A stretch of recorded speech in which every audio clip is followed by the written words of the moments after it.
God, grant me the serenity to accept the things I cannot change, courage to change the things that I can, and the wisdom to know the difference. All right, Nick, what's up, brother? What's going on? Dude, so glad to have you out here.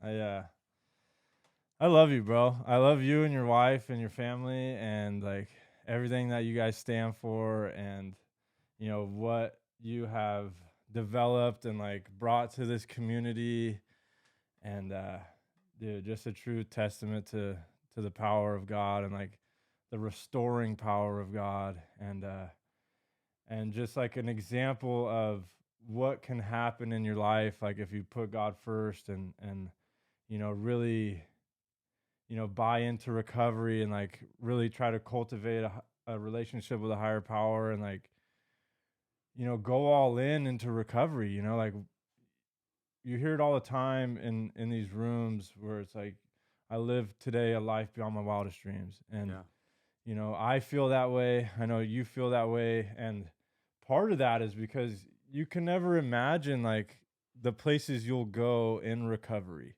Right.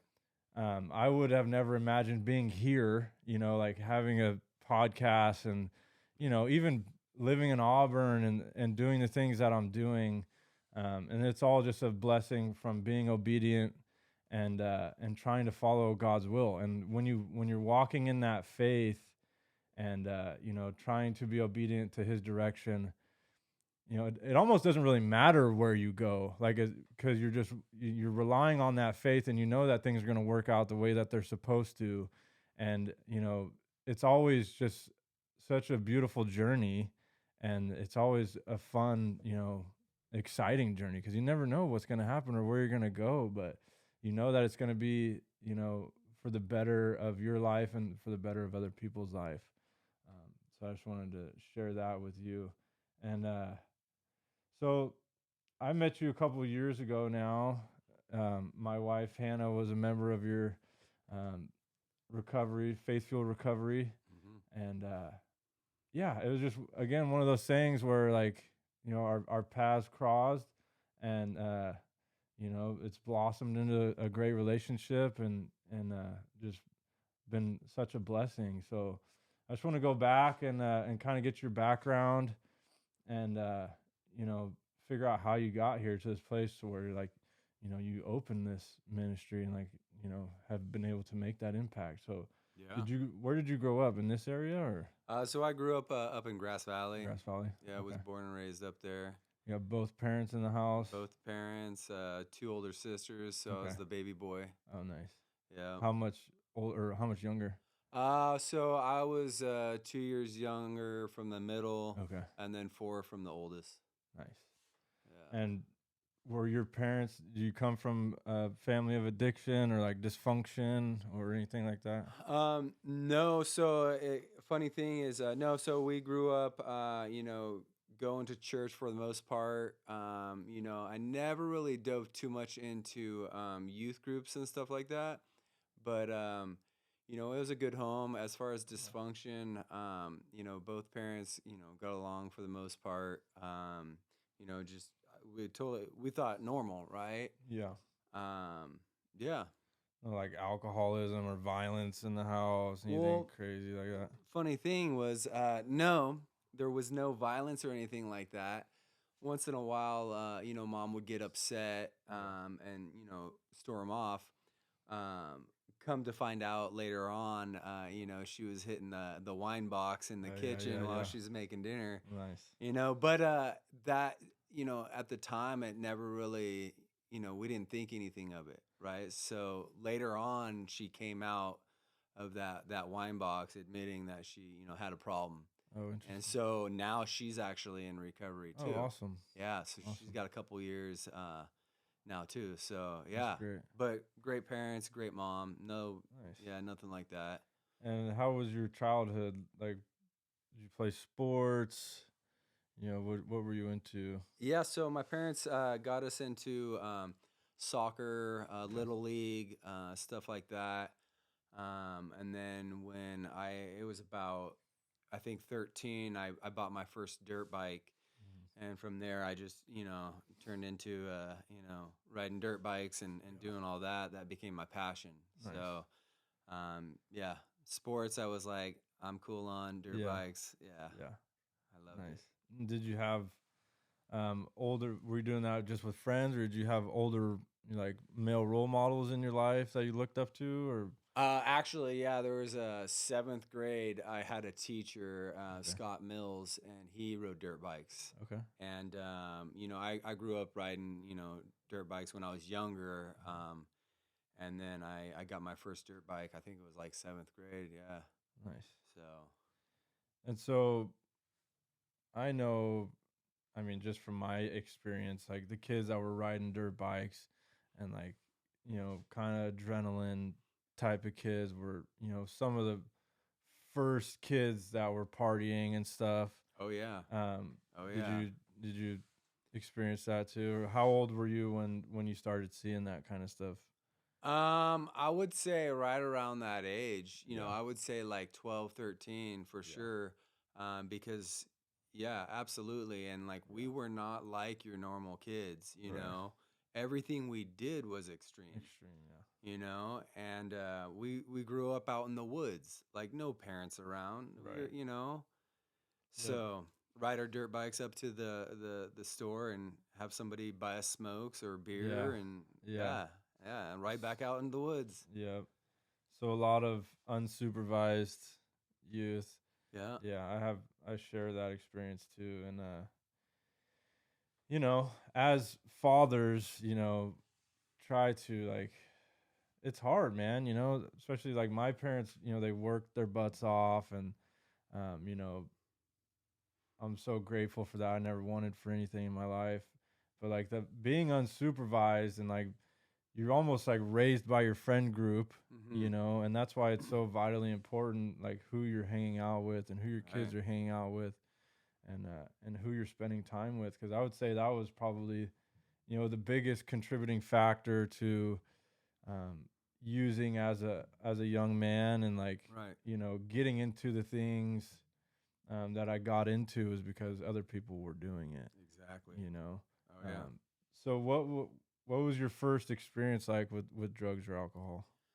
I would say it was my uncle had a flask, and every once in a while I'd see him pull it out and hit it, and I had my buddy over, Chris Sheridan, and it was one of those things like let's do it, like let's try it, like right. Yeah. And so we took a little pull off of it, and it was like hot. It burned our throats, and we're like, ugh, right. And it was like, but that was it. It was gross. Yeah. That was like my first experience with it at that point. And And how old were you there? I was about 12. Oh, Yeah. yeah. Yeah, I was about 12. Don't remember my first drunk, which, they all kind of tied in later on, but I remember that for sure. When so where did it go from there? You got into high school, and did you go to high school in Grass Valley too? Yeah, yeah. I Okay. went to high school, Grass Valley. The kids that I was riding dirt bikes with, I was friends with their sister. Their sister was my age, and I was real close with her, and she had older brothers. So the older brothers I started riding with and started hanging out with more Yeah. because they were, smoking, they were stealing beers out of their dad's fridge. So then we'd, steal beers throughout the week, all the way up till the weekend, and then, tie one on during the weekend. Yep. So that's kind of what happened there. And were you seeing negative repercussions in like your friends or like older people or adults, like because I know for me, I remember looking at some older people and like seeing, and obviously I had experience with people in my family that were using. My dad was an addict. He got sober when I was in high school, and so I saw what drugs and alcohol did.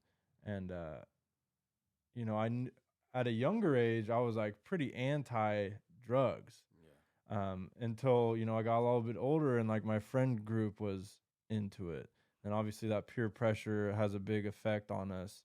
Yeah. Um, but what year did you graduate high school? It was 2000. Yeah, 2000. Wait. Yeah, 2000, I believe. Okay.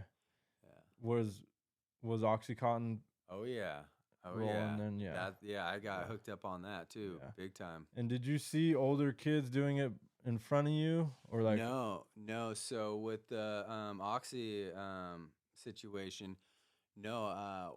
I found pills in my parents' cabinet, and my their Oxys?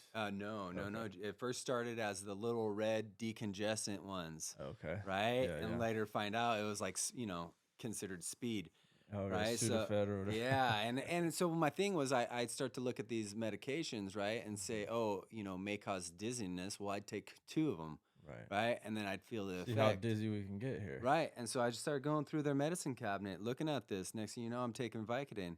Yeah. So then I'm getting hooked up on, Vicodin, Yeah. and find a kid at school that's selling it. And one day he didn't have Vicodin, but he had something else. And it Right. was like 4 times as much. And I was like, dude, you're crazy. He's Yeah. like, no, all you need is one. Yeah. I was like, man, okay. So I started taking them, and man, it was like a game changer, right? Right. A month later, 2 months later, after I've been taking them every day, find out it was like synthetic heroin. Right. And I was like, oh, I can't believe you're doing this to me. Oh my gosh, give me some more. Yeah. Right? Yeah. Because it was great. Yeah. So you became like a daily user in high school. Oh, yeah. Yeah. Yeah. I got kicked out of 8th grade for drinking. Okay. That was another story. But Yeah. so I was always seeking, doing more, So when you started drinking, I mean, knowing what you know now, like, were the red flags for alcoholism pretty obvious at that point, or were you just like, do you feel like you were ever able to control it, or do you feel like you drank alcoholically from the start? So I'm gonna rewind a little bit because Yeah. you asked me a question if I witnessed any adults that were, having consequences due to drinking or drugs, Yeah. and no, I didn't. And I think because I did not, it influenced the way I drank and used, Right. right? Because I didn't see the consequences behind it. So I drank as much as I could, whenever I could, and I would pass everyone up, Right. right? And it was because of that, not seeing, I didn't witness the, Mm-hmm. any of the side effects of negativity or anything like Yeah. that. But yeah, so And like, I know for me growing up, all the people that I idolized and stuff, like, I was attracted to the image of, like, Stone Cold Steve Austin, let's say, like this big macho guy, violent, like cracking beers and like spraying alcohol and right, chugging and yeah, like, you know, was attracted to like the gangster outlaw lifestyle, and like all these guys drank and used drugs.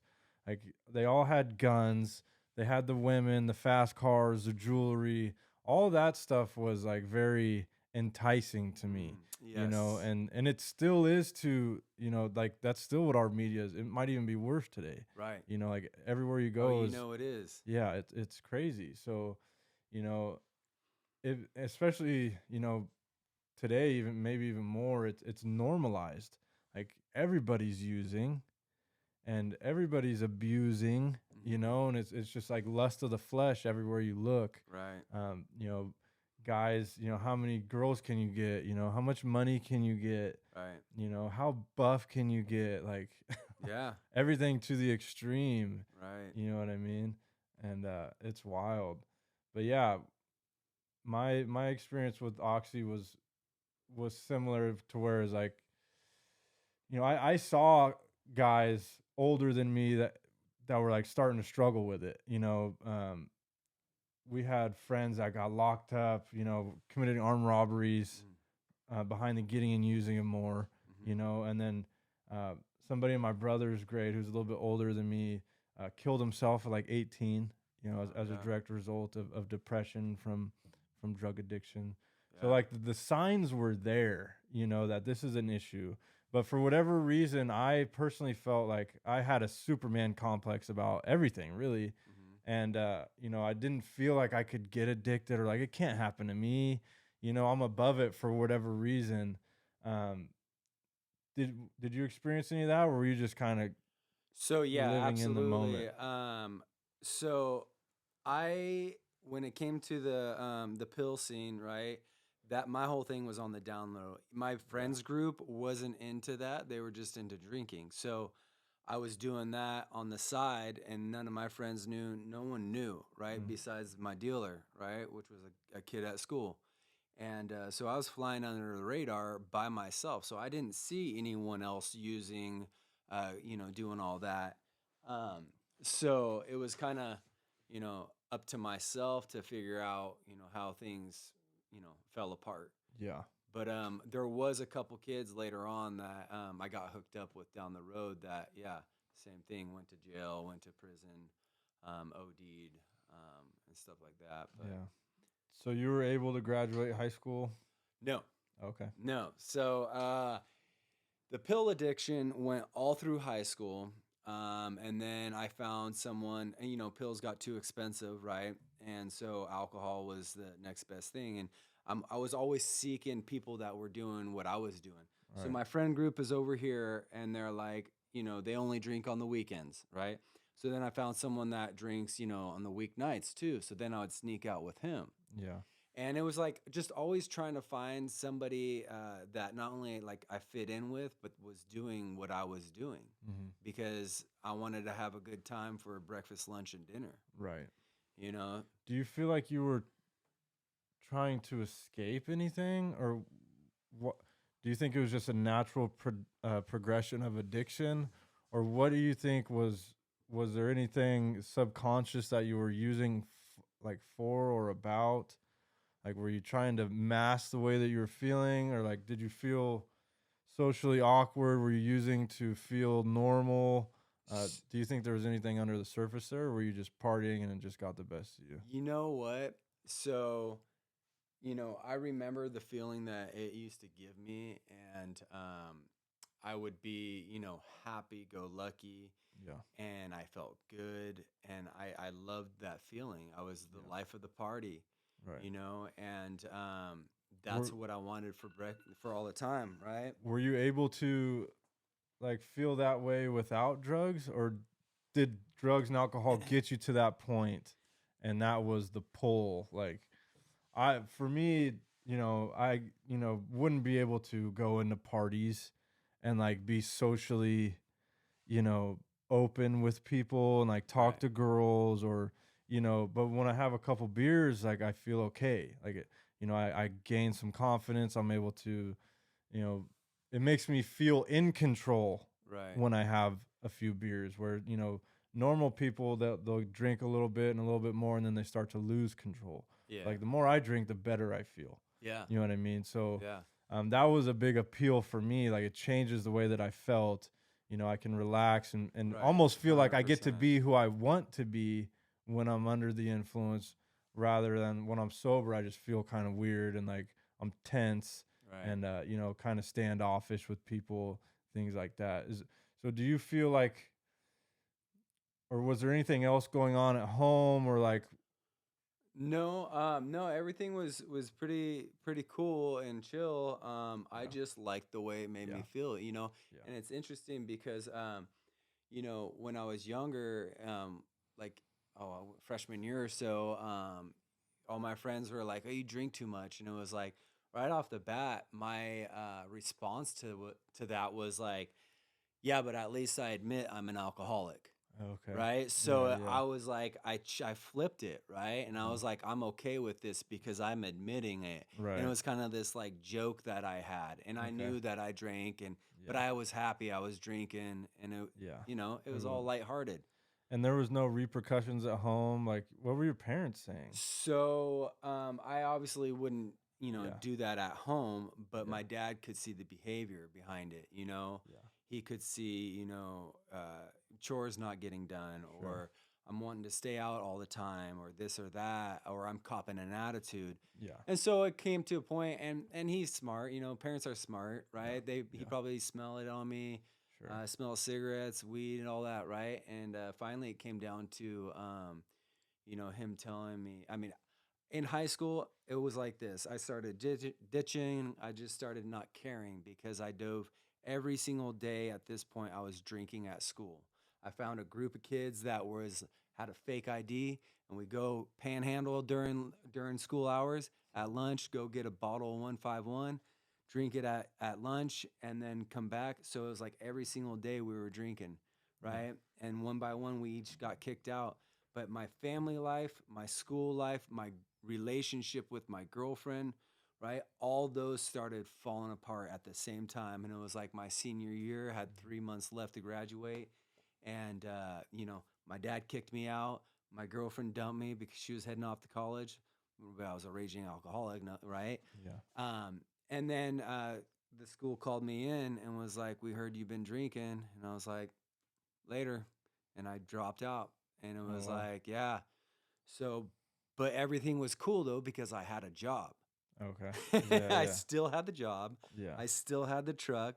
Yeah. I was living in a tent, Okay. growing weed. Uh-huh. So now it just meant I was free. Right. You got more time. Right. So Yeah. then I started having parties out at my tent Mhm. and living life, having girls over to my tent from work. And it was it was great. Yeah. And then slowly but surely, one of those girls, got jealous of the other one. She called the cops on me. They came out to my campsite, pulled that plug. Mm. So then it was like, then I didn't have the tent anymore. Yeah. Then the job, right? You can't drink at work too long and they'll smell it. Yep. Lost that. So it just slowly unraveled.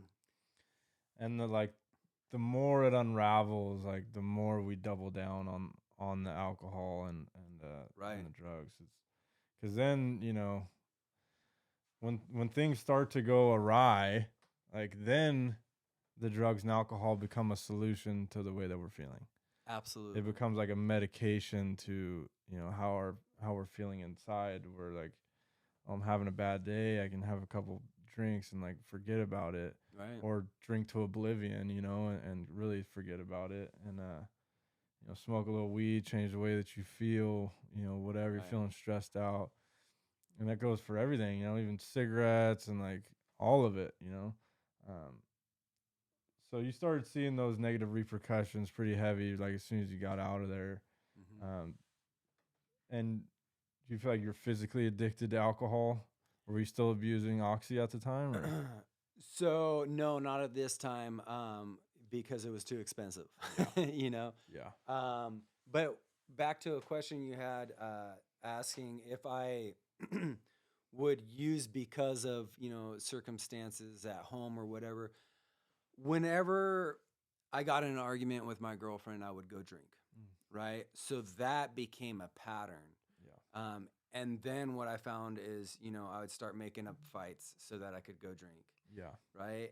And then I found anytime I caught an offense, I would go drink. And so it was like, I was already drinking, but it just gave me another excuse to just bounce out. Mm-hmm. Right. And go cope the way I knew. And did you have any spiritual connection at this point in time? Did you grow up in the church? Yeah. So I grew up going to church. And where did that stop? And that I would say that stopped when, kind of teenage. Yeah. Right. When did you continue to pray like at all, or maintain any type of relationship through addiction? Not necessarily. I mean, a little bit, like Christmas and holidays, right? Sure, yeah. But for the most part, I just dove into the world, Yeah. into my flesh, into friends, and Yeah. anything that felt good. I was game. Yeah. Pleasure seeking. Yeah, absolutely. Changed the way I feel in all areas. Yeah. So. Yeah. Same. So, where did you go from there? So you lost the tent. Yeah, lost the tent, job. lost the job, lost the girl or girls. And I went homeless on some dude's grave. Oh. Yeah. I kind of moved into town where I was closer to humanity, where I could panhandle. This is Grass Valley still? This is Grass Valley. And I would just go and ask people for bus money. Yeah. And I was sleeping on top of some dude's grave. Did you know this person? No, Mr. Field. I got to know him. Yeah. Yeah. But it's interesting because How did you pick this graveyard and like this guy's gravesite? it was so this graveyard, it was just close one in town, and it's Yeah. like, it's quiet in graveyards, Sure. Yeah. right? It's peaceful in there. No Yeah. one's harassing you, right? And the grave site was kind of off to the side, so it wasn't really in view, Okay. right? It had a nice stone area around it, and Interesting. yeah, that's where I would just hang out. Did you ever see any ghosts in that graveyard? And no, but I would talk to him like You he was would? there. Oh yeah, because I was kind of creeped out about it. So Yeah. like if it was a thing, I wanted to be in good standing with him. Sure. And so like I would clean up and like Bring some flowers, maybe, I or would I something. would pull Okay. weeds during Yeah. his Yeah. grave and all that, trying to like, build a You relationship. guys were roommates, Yeah, we were. basically. Yeah, absolutely. Bunk beds. Yeah, absolutely. Top dude. and bottom. Yeah. So yeah, he kind of had my back on some things. Nice. But Did you ever bring girls to the graveyard? one time. that's a different You story. want to come home? Yeah, one time. Oh, But man. That's yeah. funny. So So what was life like then? um So you're just drinking every day, trying to, panhandle for alcohol, yeah. sleeping in the graveyard. Yeah. Like how was your self-worth? Like, did you care? No, absolutely not. You didn't you never had the feelings like I should be doing something else, or like I'm not living up to my own expectations. No, at this point I was so hurt at like my dad and everybody else that they turned their backs on me, Yeah. right? And it's interesting because when we're in our addiction Yeah. and people are like bringing light to it, we think that they're the enemy, like especially when you're not ready to admit. Yeah. Like I admitted when I was younger that, but jokingly, Yeah. but I hadn't stepped into admitting that I was, I had a problem, And you weren't. even though I was on some dude's grave. Yeah. And you weren't at the place yet where like you're ready to deal with any of that. Exactly. Yeah. Exactly. Okay. Yeah. So where'd you go from there? What changed in that? So what changed in that is, you know, I got, let's see, I think it started with, it got to the point where I was every day, the cops were starting to stop me, because I was homeless, right? And they would stop, I would get really drunk and stumble and this and that. And every day they'd stop me, and it took that one time being drunk in public, and then on probation. So then after that, it was like a daily thing that they would stop me, breathalyze me, arrest me. And I remember, I got arrested one time, like 3 times in 1 week. And then it became a joke with them. They would stop me to see the numbers I blew, right? And I was blowing, on average, I would blow a .47. Jeez. And that was like, they would stop me just because couldn't believe I was still talking or be able to walk or tie my shoes. Yeah. And it got to a point where, I wasn't showering every day, right? And it was winter and my feet were wet and my feet started rotting, and things started getting really miserable, right? And I started getting really desperate and cold and lonely and hungry, and it was like, at that point I was in the cemetery, and it was like I was upset, and I yelled at God, and I was like, do something. This was the first time I yelled at God and told him to do something, and I cried out to him. And literally it was probably 3 minutes, 3 to 5 minutes, all of a sudden some lights came through the cemetery. It was at night, and it happened to be police, right? And they handcuffed me, and that was like the first time that I got into recovery. So it was that push that pushed me into recovery. And What was that first experience like? I was so young that I think I was still just kind of How old were you? having fun. I was about 19. Yeah, I was still having fun. Enjoying life. So it was like I wasn't done. Yeah. I wasn't done. So it was like the steps and the meetings and all that. Like, yeah, I'd go, right? And Was that your first introduction to any type of recovery program? Like 12 steps or anything like that, or had you seen that before? So it was kind of a process to get there. Um, I didn't go right after jail, obviously, and I didn't get sober right after jail. But that was my first spiritual encounter with God again in my life, right? So I had some experiences when I was younger, right, but not bringing addiction, God, and myself into the picture.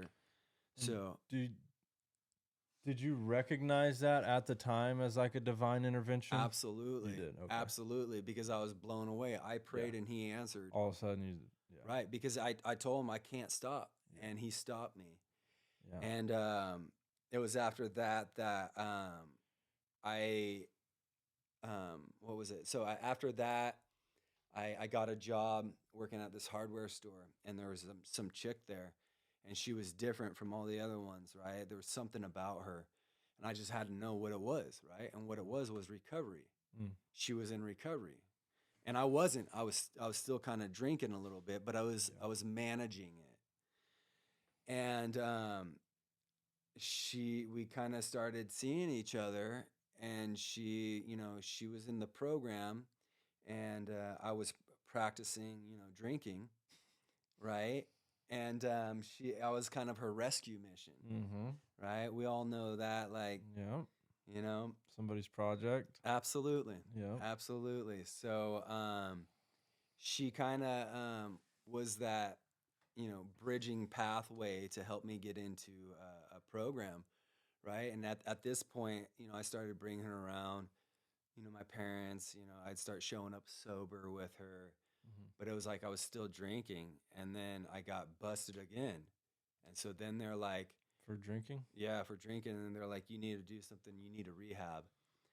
And it took me a minute to admit, Yeah. right? It took me a minute to admit, and finally when I did, that's when I went into my first rehab. But like I said, I still wasn't ready. I was young and dumb, it was kind of something fun to do. Let's talk about alcoholism for a minute, because I'm also an alcoholic.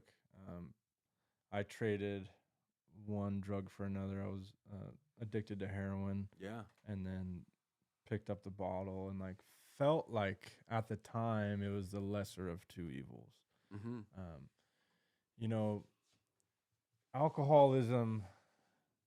It's a tough one, especially in the society that we live in, where it's so prevalent, and like normalized, and it's on every street corner, it's legal, it's in every stinking household almost, Right. um, family members do it, but yet it is like clearly so destructive. Like it's probably, I mean, you couldn't even tally the amount of damage it causes. Right. From DUIs to domestic violence. Absolutely. Um, you know, the way that it affects your brain and like your decision making, it changes you. You know Right. what I mean? It changes your thought patterns. It, releases your inhibitions to where like your impulse control goes out the window. Right. Um, you know, you become somebody that you wouldn't be like in a sober mind, and Right. a lot of people get hurt behind it, physically, you know, uh, sexually. Women get victimized, children get victimized. It causes so much turmoil in our society. And we almost had it right with the prohibition, Right. with making it illegal. But I don't even know if that's necessarily the answer either. Like, should people be allowed to make their own decisions, or not? Right. Like, are we sovereign or not? Right. But obviously, as Christians, like, we know what God says about it. But as an alcoholic, what was your experience like with it on the day to day, and then like the progression of it, and what are your thoughts behind it? Um, Man. So my thoughts behind it is truly a spirit. Yeah. It is truly you know, an entity. I mean, the Indians, they know what's up. Yeah. I mean, they point blank call it spirits. Right. Right. And it's interesting because how blatantly it's in front of us. Like Right. alcohol, there's places that are called spirits. They call it Yeah. spirits, right? And so right there it tells you, and it's interesting if you look up, it's like some sort of demon that's like called alcohol, or I'm Yeah. not I've heard that. pronouncing it right, I've heard that. but it's like, dude, like, is this stuff real? Yeah. Right? Like it makes you think. But like you said, you drink, right? And it's like they talk about in the big book, Dr. Jekyll and Mr. Hyde, Yep. right? Two different people. I was just talking to a gal the other day, and her boyfriend, right? Great dude, blacks out, hits her, and she's just blown away at this. She Yeah. just can't understand it. And I explained to her what it is, Yeah. and it's not the individual, right? Right. And that's what happens. We change. Yeah. So as far as man, I think it's evil. I think Yeah. it's yeah, and especially how society just makes it okay. Yeah. And for people that can handle it, more power to you. Yeah. I don't know how that's. I don't know how. Yeah. I know. And even then, and I relate this to marijuana too. Is it's like, yeah, you can use it. Like some people can use it successfully, whatever successfully means. But Right. are you living up to your Fullest. fullest? Uh, I personally don't think so. Right. I know so-called normal people, and like, it changes them too. Absolutely. You know what I mean? Like they turn into different people too, and like get a little sloppy and a little like, Right. like that's a normal Right. reaction to alcohol. It is. And for an alcoholic, and like it talks about in the doctor's opinion, alcoholics have an allergy to where we have the phenomenon of craving that develops, and like once I start, I can't stop. Right. And there's the different levels of alcoholics, problem drinkers, and so forth. But I process it differently, whereas like once I start, I'm off to the races. Right. And it's been a progressive illness for me, and like just got worse and worse to the point where spent all of my waking hours under the influence, and like just completely wrecked my life, and turned me into somebody that I didn't want to be. Right. And it is interesting that they call it a spirit, because it freaking robs your spirit. Right. It's almost like a soul sucker. Like Mhm. turns you into just a zombie and just a shell of yourself. Right. It depresses your spirit. Yeah, and it wants your life. Like it'll take your spirit from you. Right. Like it will kill you. Absolutely. That's where it goes. Right. It's one of those substances that you follow that path long enough and you're gonna die. Right. So yeah, but again, like, I'm who am I to say whether somebody should or shouldn't take it? Right. Like Right. we all have our own decisions to make, but I think, as far as like our circles of influence and like our children, they need to be aware of the repercussions of this. Like it's not normal. Right. Like just because other people do it doesn't mean it's okay. Right. Like just because it's acceptable in society doesn't mean that we should be doing it. Exactly. Right? Like what does the Bible teach us? What do people that are successful teach us? Oh yeah. Like what are the role models and influences that we're looking at? All those people know. Right. They know that it's poison. They know what it does to our families. They know what it does to our society. Mm-hmm.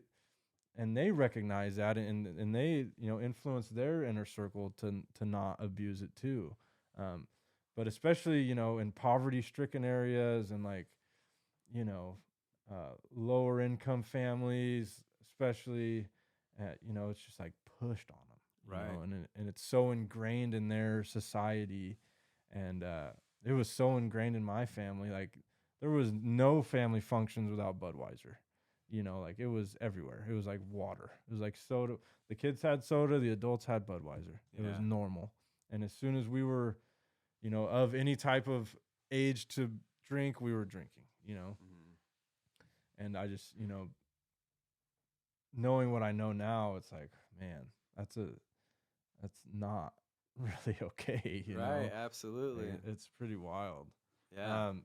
So you went to your first rehab. How old were you? Like I said, I was 19, I think it Okay. was. Yeah. Yeah. And so you picked up a little bit. You got the seeds planted, Yeah. but you weren't done yet. I wasn't done yet. Yeah. Yeah. So get this.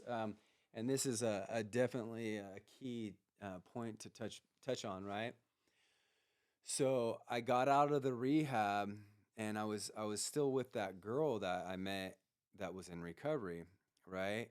But then I started taking interest in this other girl, right? I didn't know like about being a nice guy. I was just living in the world, being a hoe, right? Yeah. Yeah. Pardon my language, right? But I was just seeking that self-seeking, that instant gratification of the opposite sex, and more is better, right? So I found this girl at work, right? And then, kind of cut it off with the other one, this girl at work, and took interest in her. Well, she smoked weed and drank, right? And I told her right off the bat, I said, hey, I'm in recovery. So I think I had 6 months clean.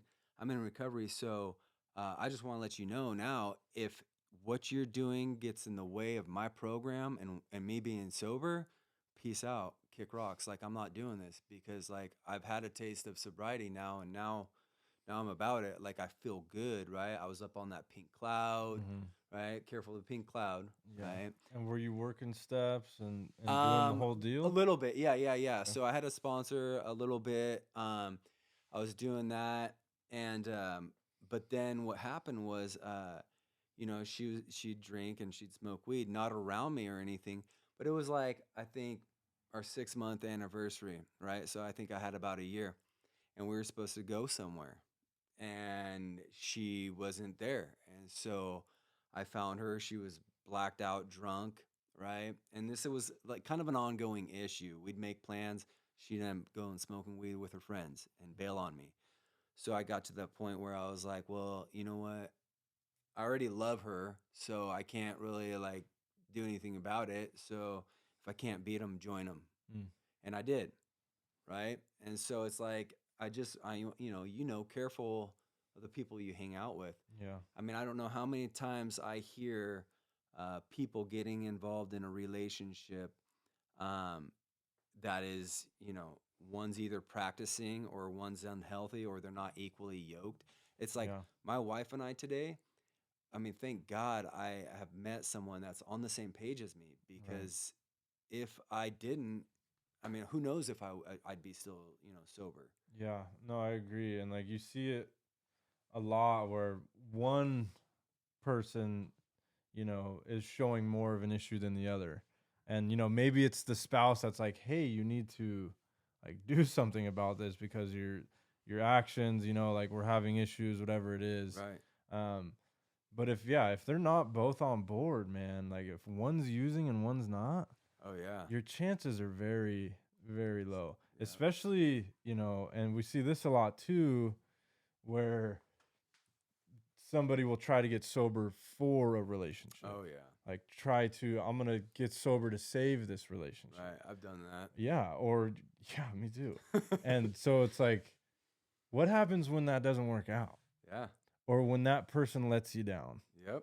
You know, or like whatever, you guys have issues, she leaves you, or even just a fight, you know, even just a fight. Right. And you got some separation and you don't have a foundation of sobriety. Like you're doing this for somebody else. Right. How often have you seen that work? Never. Yeah.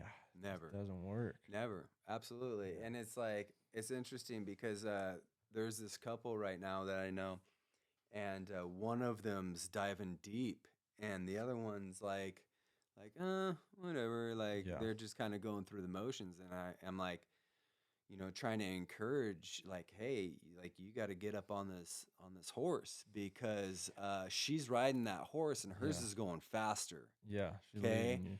And like, what happens when your horse stumbles? Like, Mhm. she's doing her own thing. Like, what are you gonna fall back on? Because Yeah. he doesn't have the men in his life. He doesn't have the Yeah. the foundation. And I'll say this, like, if you are in that position, you know, it is okay to seek help and like be that person that goes all in and try to be the change, like be the role model, Right. especially if you're the man that and like the leader of the household relationship. Be the person that takes that first step and like, no, we're not living like this anymore. I'm going to show you like this is the way that I want to live, Right. and you can't force anybody into recovery, but you can be a positive, role model for them. And people that I've seen this in my own life. People see me in sobriety and like standing up for what's right and like living righteously, and they want to join. Like they're Right. like, okay, if he's doing this, like, Right. maybe I should do it too, or you know, they they have interest in it. So if you're in that position, lead the way. You know what I mean? And be the positive influence and bring your freaking wife to recovery. Bring her to church, Right. you know, or him, whatever it is, like it, share that with your family. And because we need each other, and like you said, we need to be yoked together in this experience. And we go through a lot of trauma together and we need to heal together too, Absolutely. and so many families get destroyed through alcoholism and addiction, and so if you're able to save that before it's destroyed, you know, obviously that's an incredible blessing, Right. and it shouldn't be taken lightly. But unfortunately, so many of us, have to experience a real rock bottom where like, you're completely stripped of everything. And like, Mm-hmm. I know for me, I had to get just, you know, demoralized, right? We talk about the incomprehensible demoralization. Like I had to be completely stripped down of everything. Yeah.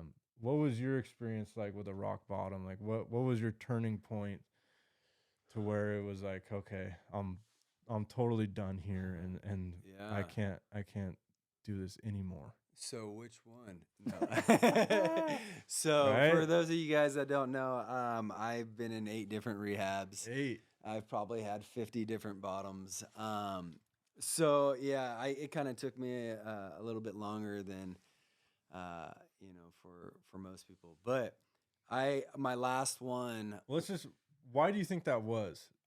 oh man, Do you think you just weren't ready, or were you really there was seeking sobriety yeah, man. There was times and I you just just had didn't know stumbling? I didn't know how to cope with life, man. Okay, I yeah. didn't know. I think my biggest problem is offense. Mm, I didn't know how to cope with offense. interesting. Because something would happen, Yeah. and I would catch an offense. And you didn't have the tools to deal with it. Right, Yeah. right. And it was normally stemmed around, a relationship. Right. If that relationship failed, I didn't know how to go on in life Yeah. without, her, Mm, right? Whenever I did things, I was 100% in it. So when I mm, was in that relationship, she was my everything, right. right? Just like dirt bike riding, just like drinking, just like drugs. I put 100 in it. Mm-hmm. So when something didn't work, I didn't know what else to do but drink or use. Yeah. But I think the last time where my bottom was, I was in a dumpster, and the old dumpster story, Okay. you Yeah. know, and And you had been homeless for a while, I right? had, Yeah. yeah, yeah, I had been homeless for a while down in Roseville, and yeah, got introduced to methamphetamine, Mm. and so had been doing that for about 2.5, 3 years on the streets down there, Daily daily, meth use. every Yeah. day, all day. Um, just trying to, I obviously skipped a lot, Yeah. but I'll just go to the point where, I was in that dumpster and I was at my last bottom, man. Yeah. I was broken. Yeah. I was angry. Yeah. I was And you had a son and had lost custody I at this had a point, right? son. Yeah. That was one of the reasons I was angry. Yeah. I had finally gotten married to a girl I met in rehab. Okay. Um, Was this his mother? this was his Okay. mother. We Yeah. met at Salvation Army program, Mhm. co-ed. Shout Right? out Salvation Army. Yep, shout out, right? And yeah, I hooked up with her. She changed the way I feel for a time being. Yeah. And she got pregnant. I had him. You know, again, it's like things, don't always go smoothly, right? Yeah. So then I cope or I bounce out and I relapse. And then anyways, she was a meth addict and she relapsed too, so she introduced me to meth, and from there, kicked me out, and I was out on the street, broken. She didn't like the way you used meth, or what? No, well, no, right? No, it You were was hogging the bag. What happened? no interesting story was I've never wanted to.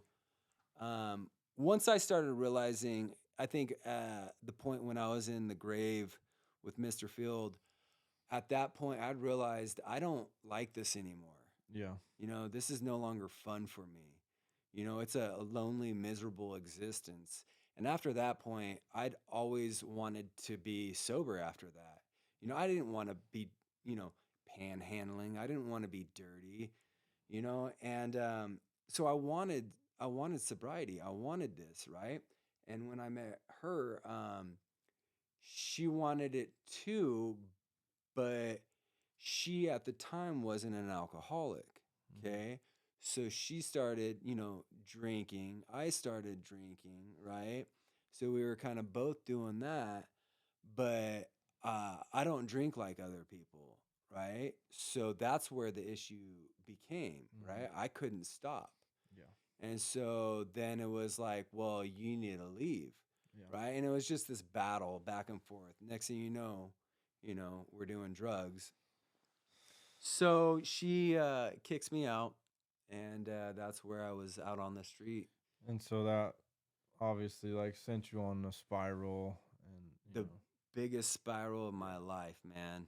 I have a similar story in that, my daughter's mom, she didn't use, but when she left, and like took off with my daughter, like I had no coping mechanisms other than drugs and alcohol. Right. And like I was, you know, at that point like holding a job and like trying to hold it together for our little family, and then when that was ripped apart, it was like, well, F it, Right. like why am I even doing any of this, Right.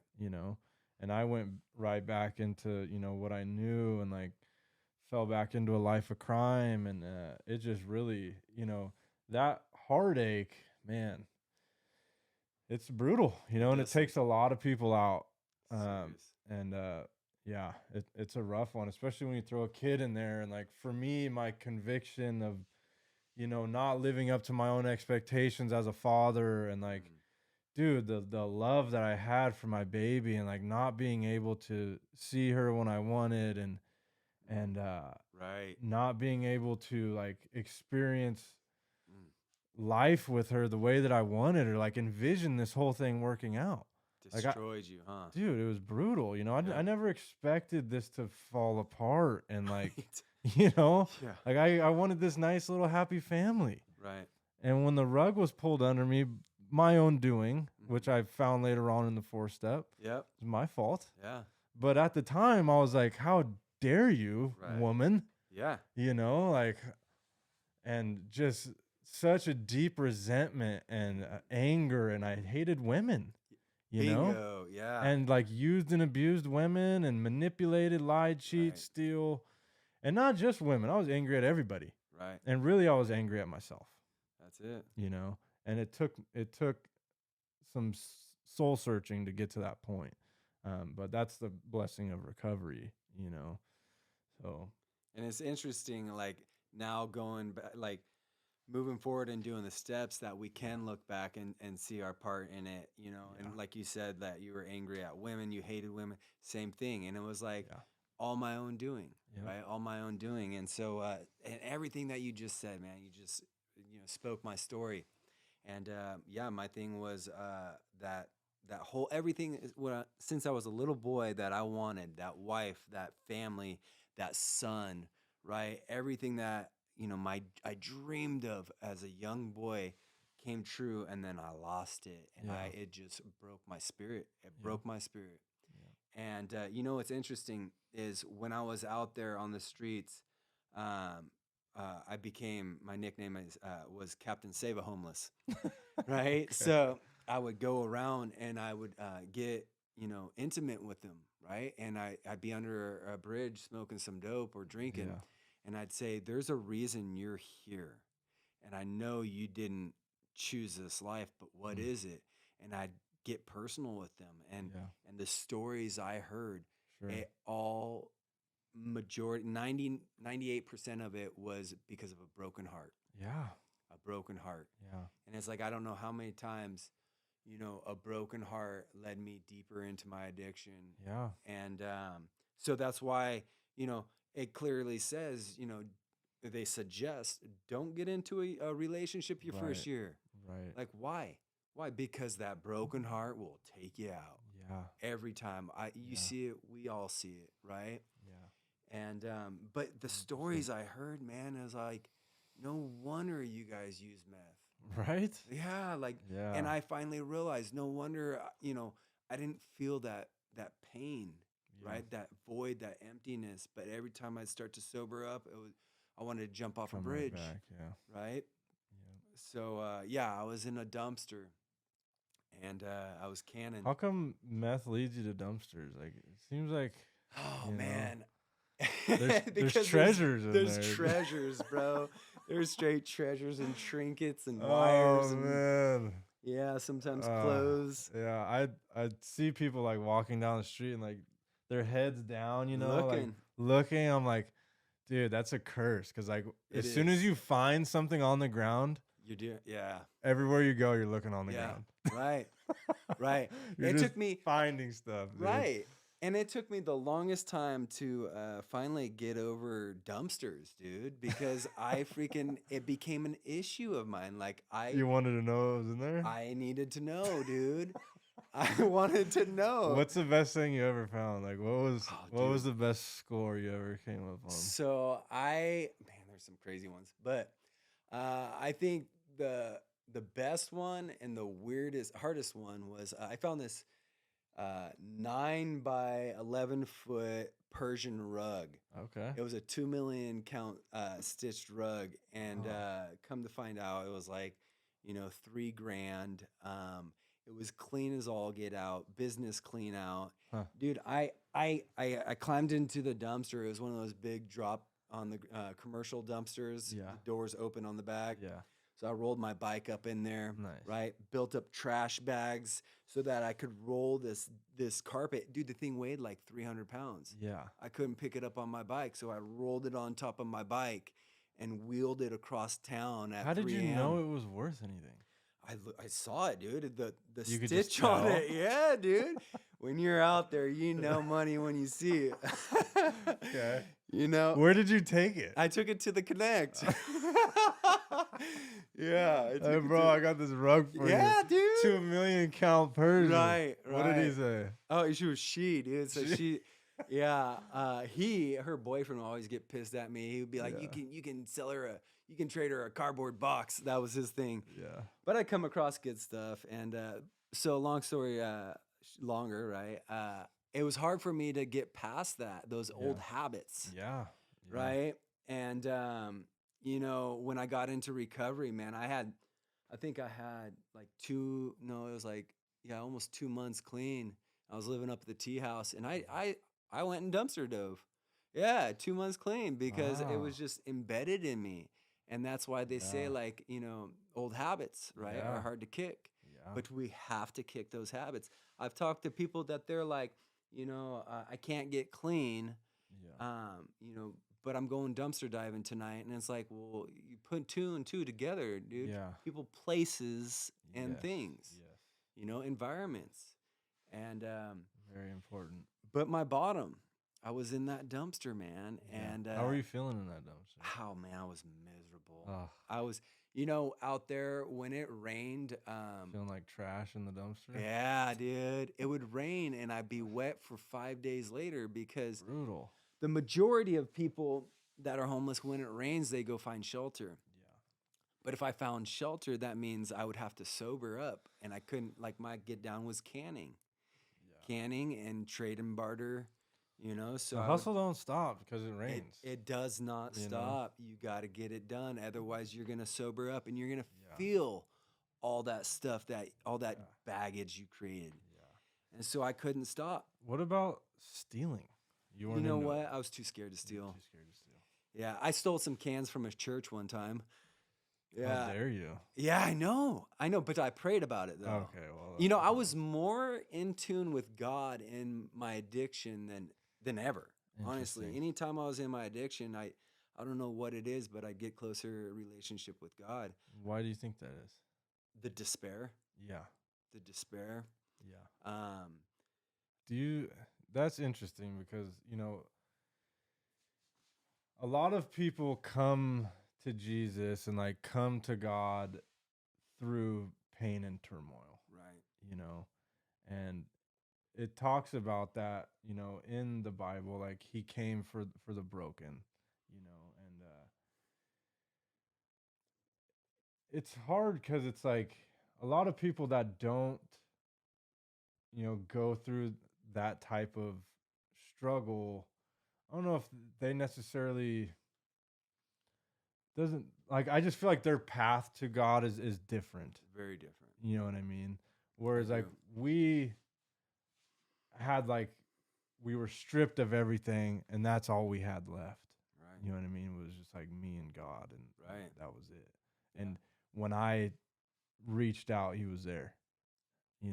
Like a loving father, never left. Right. Right, even in your despair was with you canning. Right. You know what I mean? He was with you under that bridge with that person, like never left. Right. And I didn't realize that until later on. Do you think you can? Why do you think that is? Do you think it's just more like the despair and like the desperation leads you because you don't have another like option?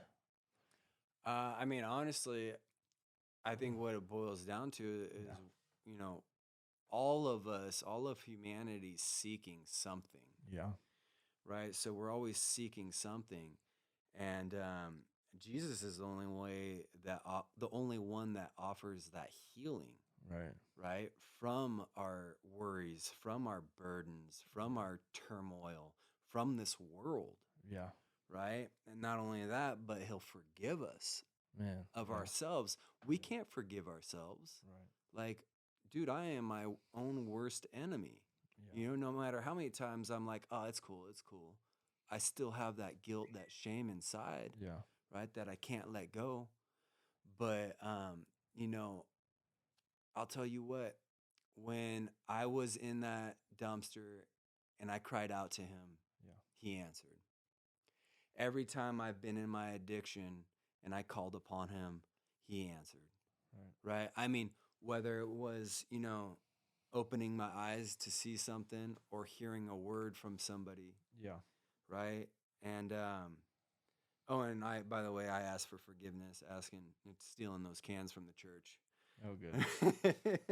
I actually made an amends. They probably would have gave them to you anyways. I think they would have, but yeah. So you were in that dumpster. You reached out to God, and how did He answer? Like, where did you go? So where did I go? Yeah. So here it goes.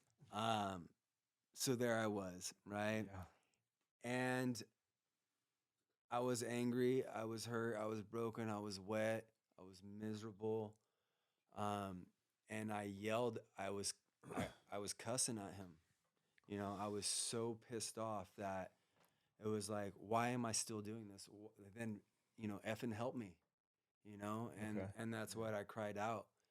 And it was literally at that point that I felt this physical shift in between my front lobes. Like it was like a tissue, like a tear or a click or something. Hmm. And I felt it and I heard it. And it was at that point that all of a sudden I heard some people talking.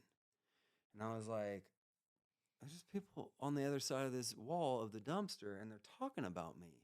Hmm. And I was like, what?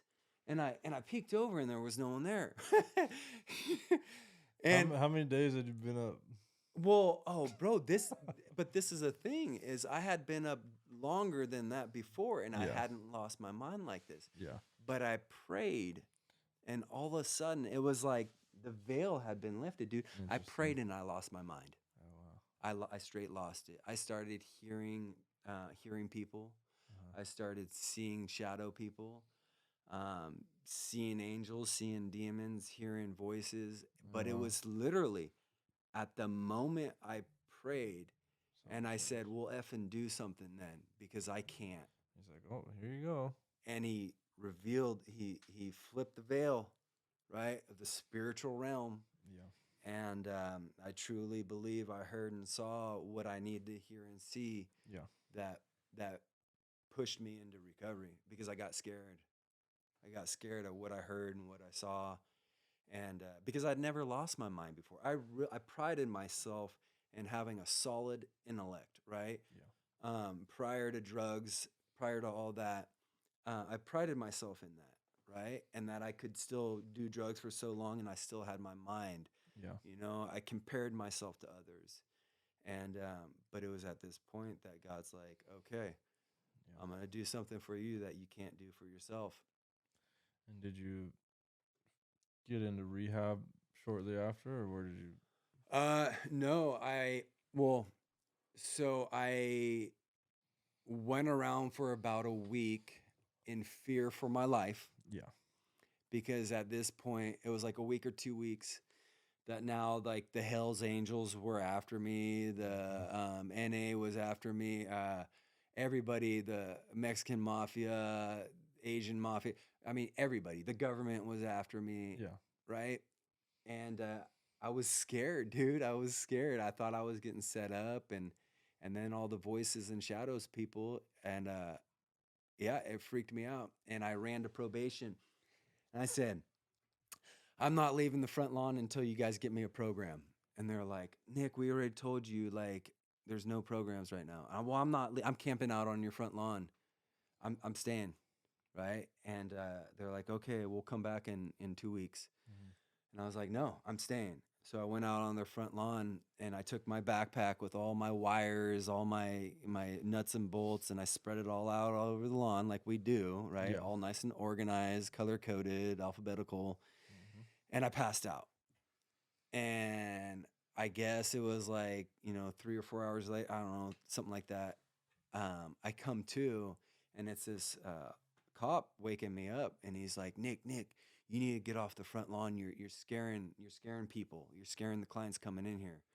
And I'm like, this is probation. Like, what do you mean I'm scaring people? Like, because I just was like tweaked out and strung out on the front lawn. I'm like, Yeah. everyone's done this before, but like I was scaring people, right?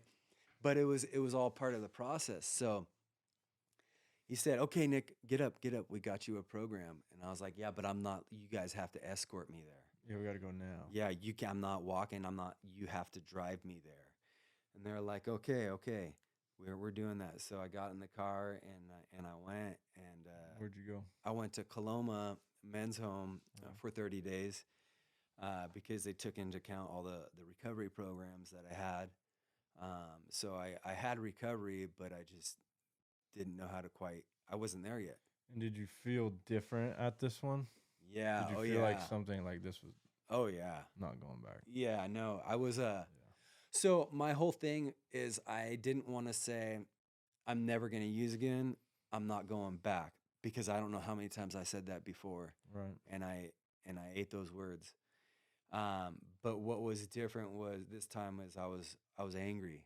Mm. I was angry at now myself and life So you feel and like you had something sin. to prove and like, I just had a focus. okay. I had a something pushing me. Drive. I had a drive. Mhm. Something was fueling me to move forward, and What was the drive? it was that anger. It was a What were righteous you anger. angry at? You're angry at God for, No, no, no, not at this time. No, not anymore, because okay. he rescued me. Yeah. You know, I knew right the moment when I started losing my mind. Yeah. I was angry at Satan. I was Okay. angry at the world Yeah. and what's and everything in the world. I was angry at addiction, Yeah. and that's what I was angry about. I was angry at drug dealers. I was angry at anything that had to do with drugs and alcohol, and that's what fueled me to start the process. And it's interesting because you know for some of you guys out there that are thinking about going into a program, or whether you walk into an AA meeting or NA meeting and you're like, this is garbage. All they do is glorify drugs, or all they do is GD this or that, right? Like, none of that matters. Yeah. None of that matters, because if you're ready, you're ready. Yeah. Like, you are what your program's gonna be. And I went through this 30-day rehab, and there was dudes in there getting loaded. There was dudes in there having girls in, prostitutes and all that. And I was like, I remember telling myself, I'm not here to make friends with anybody. I'm just keeping my head down, my mouth Yeah. shut. I'm not. I got one track mind. I'm Yeah. passing through. I'm just passing through. Yeah. I think that's a very important message. And I felt the same way. Like when I was done, I was done. Like, I got sober in jail and like, yeah, same thing. Guys were using and I got caught up in the politics and stuff in there, but it was like, this is it. You know what I mean? I've made this decision that I'm done using. Like I'm willing to do whatever it takes to change. And thankfully I had seen some sobriety and like, had been in the rooms a little bit. And so I knew that there was a way out, and I had reached out to a higher power and like cultivated that relationship. And I just had that faith that I was going to be okay, that as long as I, held up my end of the deal and like put in the work and, bought into this program and took the suggestions and like cleaned house, right? And made amends and did all the things that are suggested, that I could get and stay sober, Right. and it didn't matter at that point. It didn't matter if I ever got my daughter back. It didn't matter if I ever got out of jail or prison. Like I needed some peace. Right. You know what I mean? Yes. I needed some peace and serenity because I was freaking broken and I was Yes. tired of living that way and I needed something different. If and if nothing changes, nothing changes, right? And I knew that I had to put the work in to see the change. And so like that first year, just like tunnel vision, recovery in God. Like Yeah. anything else, like I can't put any focus on. Like I'm not listening to any rap music. I'm not listening. I'm like, no, if it anything to do with drugs, I'm out. Right. You know what I mean? Like I'm not reading any violent stuff. Like I have to completely swing the pendulum to the other side because I was so far in the darkness. Yeah. Like I was lost. Mm-hmm. You know what I mean? And as soon as I got a little bit of that serenity, I just wanted to freaking hold on to it with everything I had, and I just needed more of that, and then once I figured out the only way that I could keep it is by giving it away, then it was like, okay, like this is real. You know what I mean? Like the more I help people, the better I feel and like the better my life seems to get here. Mm-hmm. And the more that I like seek God and try to align my will with God's will, the better my life gets. And like I saw that pretty early in it and I was like, okay, this is profound. I didn't grow up in a church and I didn't grow up in like a religious or spiritual family. So through my own like studying and seeking, I came upon this stuff and like, yeah, we're called to be of service, but like, dude, if you're selfish, be of service, because your life is going to get Yes. better. Yes. You know what I mean? Like, Yes. it is rewarding for me It is. to Yeah. help other people.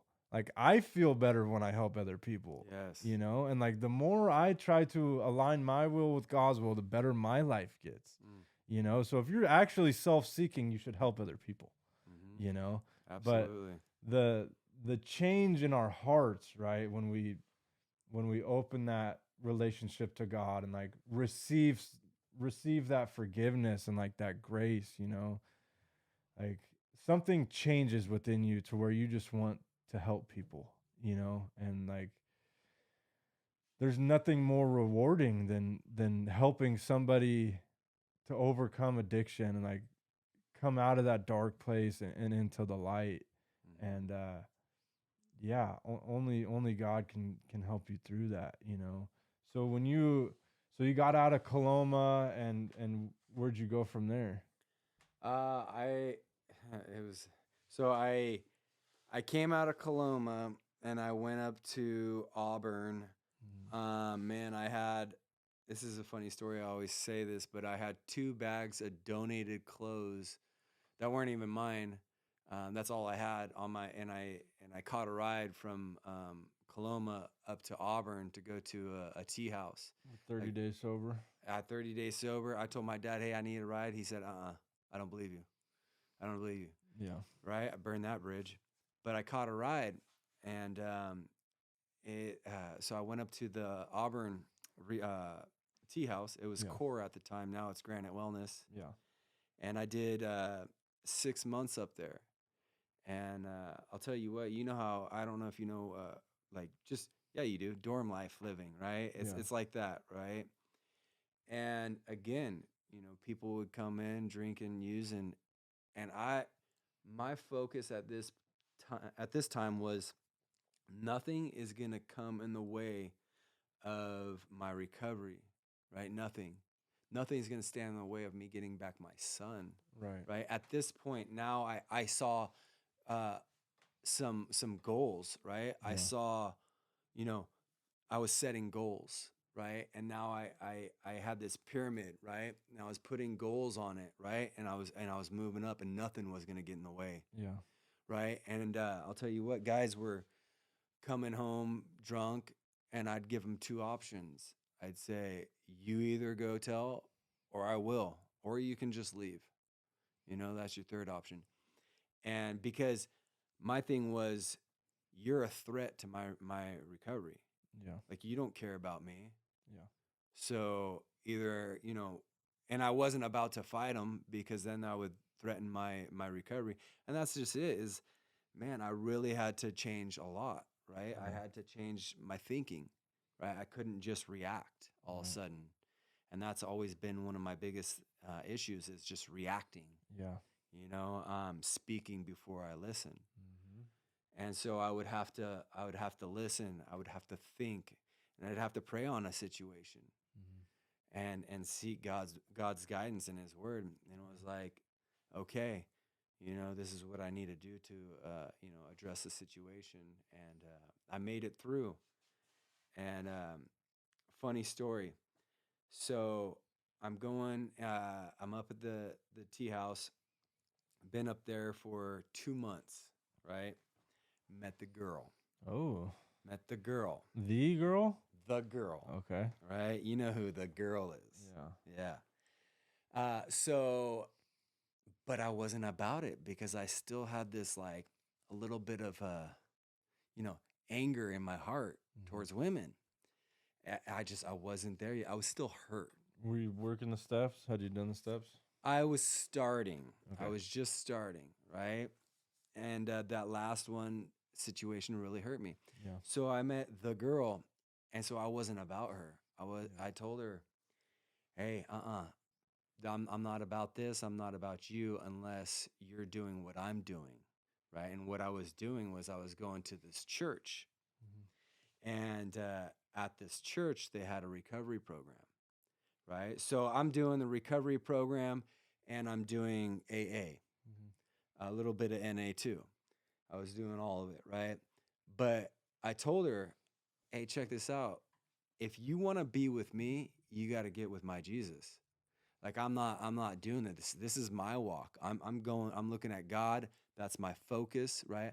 I don't care about chicks because I've been there, I've done that so many times. And every single time I fall, Mm. I stumble, right? Because I put them up on this pedestal. Right. They become my higher power. Mm. And I knew this. I've done it 1,000 times over. So I was sick and tired of being sick and tired with that too. And you can do that with other things, not just women. Right. Jobs, like all Right. types of stuff, right? Money. Yeah. Yeah. So I said, hey, this is what I'm doing. I'm going to this church. I'm putting God in my life. And next thing I see her at church, and I was like, oh, okay, right. So so we started hanging out, right, and starting to get a little serious. But I'm closing in on my 6 months up at the tea house, right, and it's 6 month cap.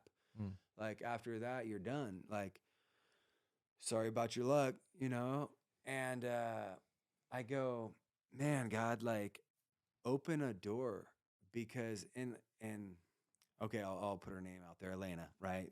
Some of you guys know my wife, right? Uh, Alaina, she goes, hey, why don't you just move in with me? And I go, no, no, no, no, no, no, no. This is a trap. Right. Yeah. Right. And I'm like, it's too easy. Yeah. And I'm like, because I know where that will go. I Yeah. know that's not what God's will is. I know that's my will.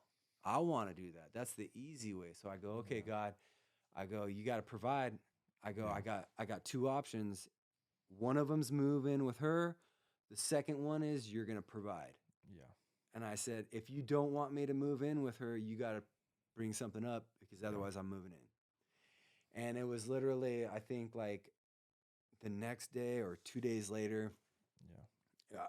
Anyways, I had a couple days left at the tea house, and I was going to move in with her. But I told God, hey, do this. Next thing you know, the pastor comes to me and he goes, hey, how much time you got left at the tea house? And I was like, 2 days. He's like, well, we got a trailer on the site, on the church property.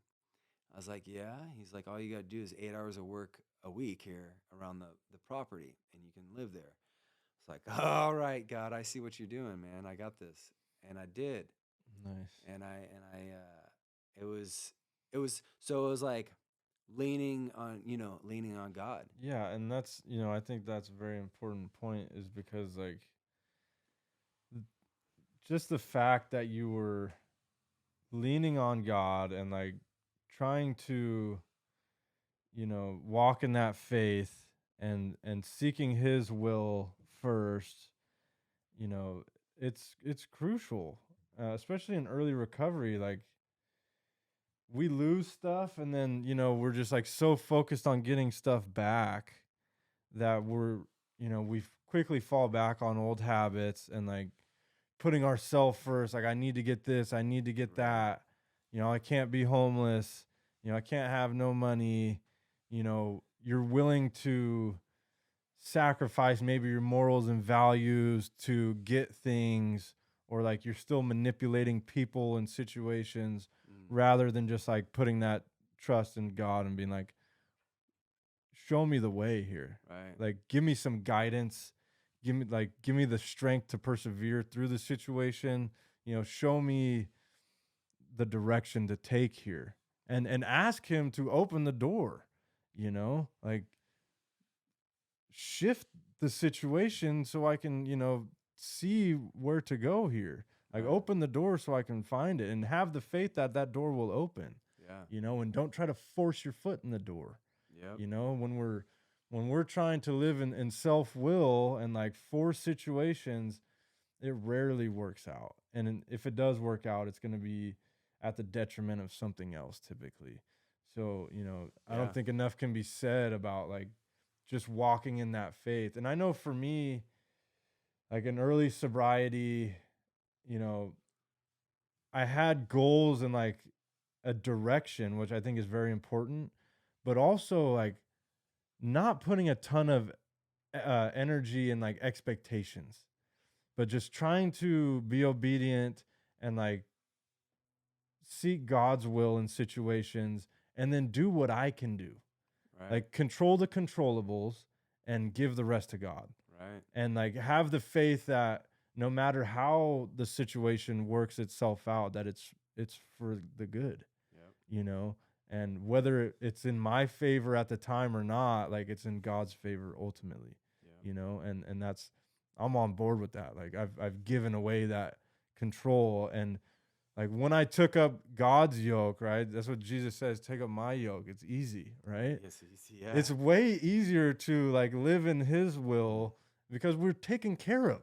Yeah. You know, he loves us and cares for us and guides us and like gives us the strength and gives us protection, Mm-hmm. you know, and like everything that we need is taken care of when we're living in him Right. and when he's living in us, you know, and we don't have to stress about anything.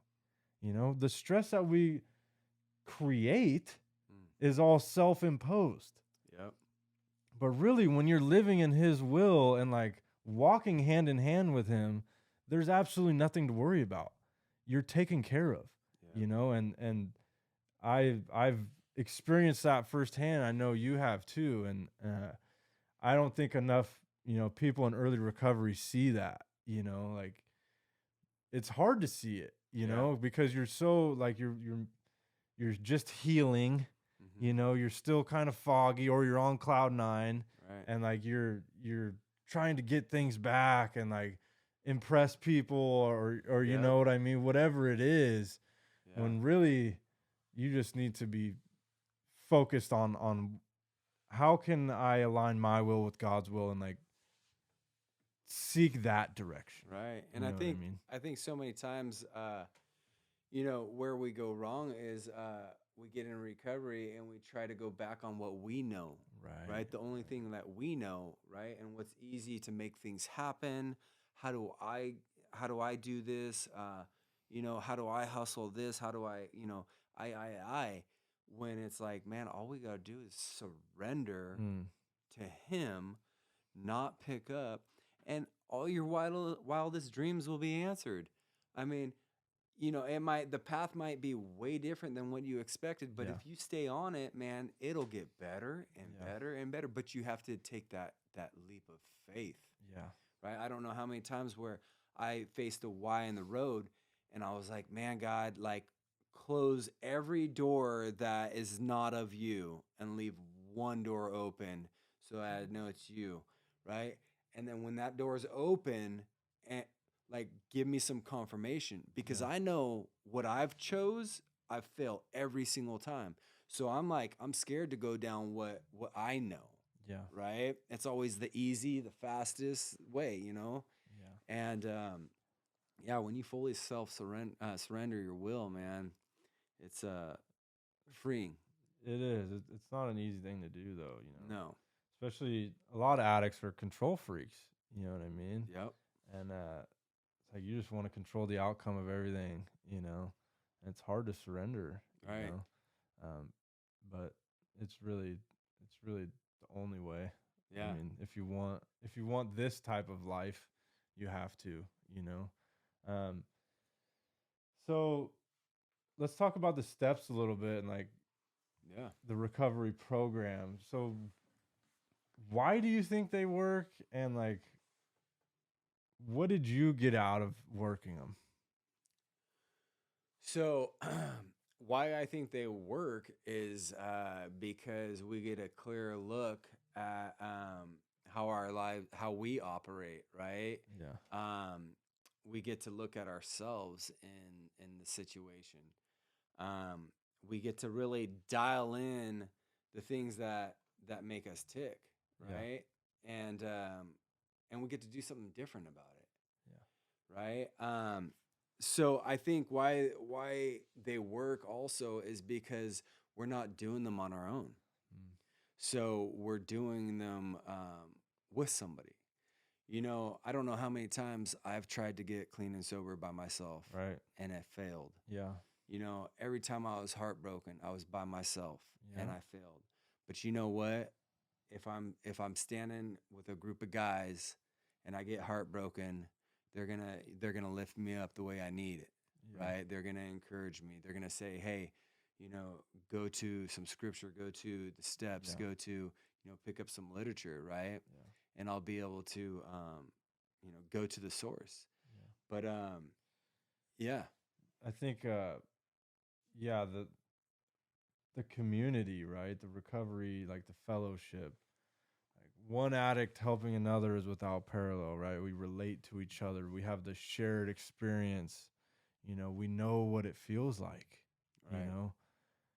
We can't share, I mean, we can share, but like people don't understand what it's like unless they've been there, right, you know? And like I can explain to my mom what it's like to be a drug addict till I'm blue in the face. hmm, But she will never understand right, because she has not felt it. Whereas like I can spend an hour with an alcoholic and we're brothers. right. Like we've been there. Bonded. Yeah, Yeah, exactly. yeah. We bond through that trauma, you Yes, know? And yes. in recovery, we bond through recovery too. Right, Like we bond through the fellowship with God and Christianity and that as well. So, like your program, Faith Fueled Recovery, you get both sides of that, right? We get to fellowship together and like worship together hmm, and love on each other. And we also come from the same place of trauma. yeah. So I think both of those are very powerful. Um, so what did you get out of working the steps? Like what was the pivotal point in the step work? Like what light bulbs turned on for you? Yeah, so obviously the steps are designed specifically step by step for a reason, because as we get clean, it's like first, you admit that you're an addict or alcoholic, right? You can't move past that unless you do. And why is that there? Because all of us are in denial about it in the Yeah. beginning, right? I don't got a Yeah. problem, you do, Yeah. right? So that's like number one, the biggest one, and then it continues to go through there. Then you go through, a spiritual awakening. But first, you have to come to an understanding of, either who your higher power is or who God is, right? Right. Or Yeah. both. You have to, like I said earlier, all of us are seeking something, Yeah. right? If you're seeking yourself, good luck. Yeah. You got to find something, Yeah. right, that you can turn to, right? So they're designed for that for a reason.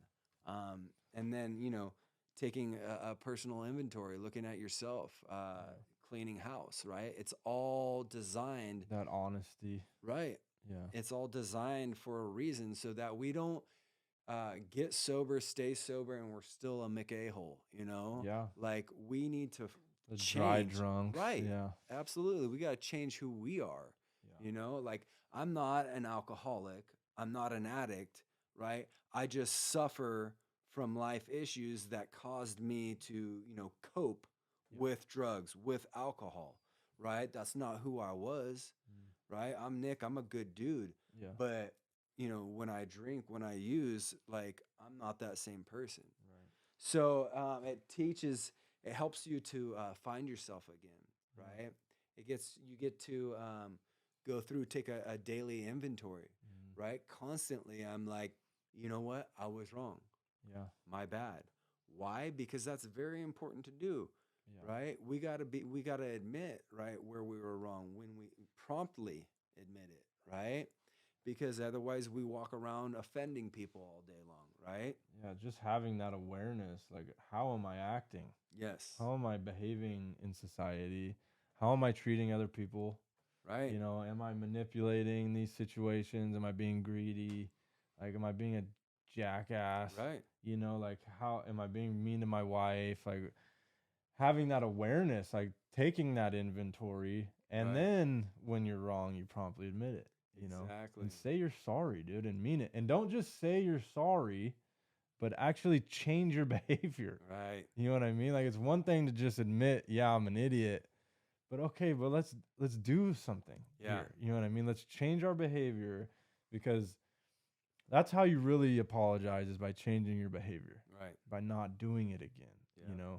How many times have we said we're gonna do something, in our addiction, and like, or said I'm done, or this is the last time, or I'm not gonna do this ever again, Hmm. and we don't change the behavior. Right. even if we have good intention, we have to change the behavior. So for me, like one of the big turning points was that third step when we make that decision to turn our will and our lives over the care of God. Yeah. We understand Him. Yeah. So what is the will of God to you? The will of God to me, oh man, I would say, is whew, what is the will of God? I would say, everything that I am not, like, um, the will of God, being selfless, Right. um, seeking something else besides myself. Um, the will of God. I mean, because my will, I mean, look where my will has gotten me, Right. right? So, turning my will over to God is something entirely different, Yeah. right? Like this whole world is designed for us to be selfish in our own wills, right? And so, in a sense, it's being selfless. What do you what do you get out of service? Because for me, that's a huge part of God's will is like being of service, like doing what you can. Yeah, Be a part of the solution, you know, whatever that looks like. Some people it's donating, some people it's donating time, some people have things to give, some don't, whatever it is, but like be a cog in the wheel on the winning side and like be part of the solution and like be compassionate and positive and be of service wherever you're called to be of service, right? yeah. And what do you get out of service? Like you and your wife are some of the most selfless people I've ever met. Like you guys do so much for the community and for other people, and it's not from a place of like any type of self gratification. Hmm. Like you guys genuinely care about people. Where does that come from, and what do you get out of service? So, where that comes from is, you know, I think just a strong desire to, you know, like I said, be selfless. But it's so the will of God for me. Back to that question, the will of God to me is, you know, why did I come to this earth, right? Why? What does the word say? Why I came to this earth? Why did Jesus come to this earth, right? To serve Himself or serve others, right? And so when it comes into anything that has to do with God, uh, if I'm asked, for me, it's yes and amen. Because when I say no, then it's like I'm almost, I mean, yes, I have to know my boundaries, right? And I have to know my limits and not to burn myself out. But why we do what we do is because we're doing it for God. Mm-hmm. You know, we have found why we are here, why I went through homelessness, why I went through the path that I did, Yeah. right? It was all designed so that we could live this life helping others. We found our purpose Right. in life, and it's serving God's people, right? And not all of them are God's people, right? And that's more even better, right? Because then we can lead them to Christ. But praise God that I found a woman that is on the same path. Now, trust and believe, she wasn't always like that, right? Because when I met her, she was like not doing the God thing. So, like you were saying earlier, leading by example. Yeah. I straight was like, no, this is what I'm doing, Yeah. and if you want to jump on board, you got to know this is what I'm doing. And it was like after that that 12th step, going to another addict alcoholic who still suffers, right? That was now my purpose in life, Mm-hmm. right? I had found my purpose in life. Yeah. And now relating it with God and His Word, Yeah. I mean, I doubled up, Right. so now I have a true purpose, Yeah. right? And I have a meaning in life. I'm no Yeah. longer self-seeking. Yes. And everything I do, I try to make it edify him. And it's interesting because like literally every time I was telling you, every time I come to a Y in the road, I pray, okay, God, is this of your will or of mine? Is this self-seeking or not? Right? Is this going to benefit you and your kingdom or your people or not? Or am I doing it out of self-pleasure? Right? And those are the things that I ask myself today, right? Because I know where my self-pleasure goes, right? I know when I do things for myself, I wind up down the wrong road. Yeah. But when I do things for his kingdom, you know, I had 3 months clean and sober, and the church, the pastor asked me if I'd lead a 12-step Bible study. And I was like, dude, like, are you kidding me? I don't want to. Like, I could barely read. I was smoked out. I was still stuttering, Yeah. right? I was still chewing, still smoking. But I said yes, right? Because it was like, I felt like God was, nudging me down this path. So every time I've said yes, a blessing has came out of it. Yeah. Every time that I've said no, it doesn't quite work out, right? So it's like, you know, I don't live for myself anymore, right? Yeah. And it's interesting because when my family, when I got back into recovery, and my family, and with the faith-based program, right, that became my home group Friday nights, right? Nothing was going to touch that. Yeah. I mean, nothing. I told my parents, hey, if one of you guys die, make sure you don't have your funeral on Friday night because I won't be there. I told my family that, and I was serious about that. If you guys have a birthday, don't do it on Friday nights because I won't be there.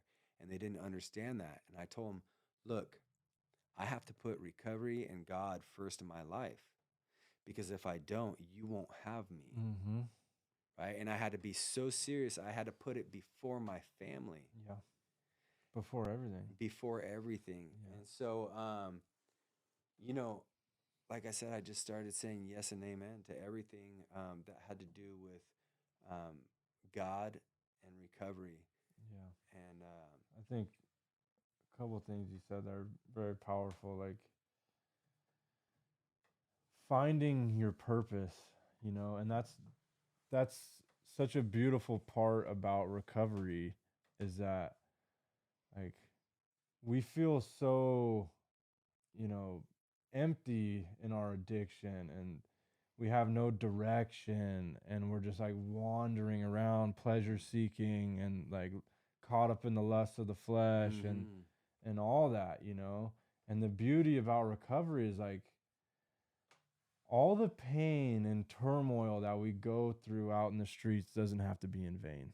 right, We can all that just trauma and disaster that we cause and chaos and all that the devil used against us, God will turn it into purpose. mm-hmm, Like completely change the whole outcome of your life, and pull you out of that dark place and put you in position to use those experiences to help other people like yourself to get out and to find him, right, to expand the kingdom of God amen, through your pain, amen, through that shared pain, yes, you know, completely flip the script and use that pain for purpose, and we get to come into these rooms and be of service and like have purpose in recovery, you know, just by being a part of a community, which we're all seeking for.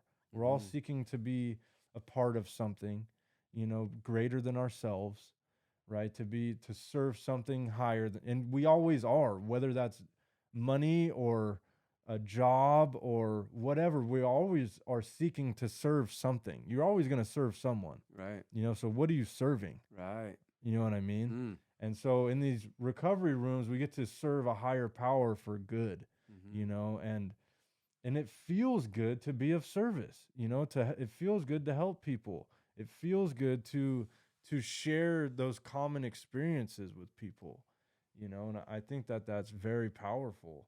Um, yeah, absolutely, absolutely. Show me your friends, and I'll show you your future. yeah. That's been a big one for me. Yeah. You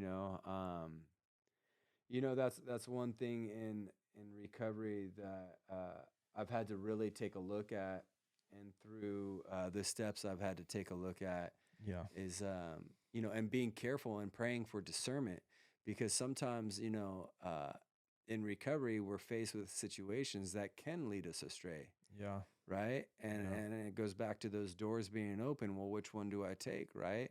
Or the group of people. Well, which one do I hang out with, Yeah. right?